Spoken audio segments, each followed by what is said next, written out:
How to create Threads account. Let's jump right into the steps. First off, you want to go ahead and open App Store on your phone. Then you want to go to the search bar and search for Threads.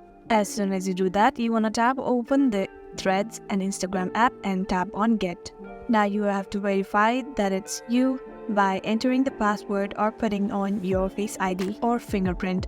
It may take some time to download the app, and after it is downloaded, you want to tap on Open and Threads is downloaded on your phone now. Now to create an account, you'll see Login with Instagram. If you want to log in with that account, just tap on it or tap on Switch account and tap on any of the account that you want to log in with. As you do that, you'll enter to this page where you want to enter the name, bio or link you have.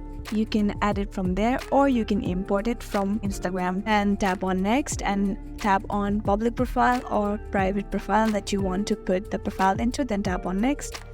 Then you will have an option to follow people on Threads. Follow them and tap on next, that is on the top right corner. Now tap on join thread on the bottom, and that is how to create an account. Tap on allow or don't allow according to your requirements, and then you can scroll through Threads. You can edit your profile, you can add status and everything else. That is a simple way to how to create Threads account. I really hope this video helped you out. Thank you so much for watching till the end.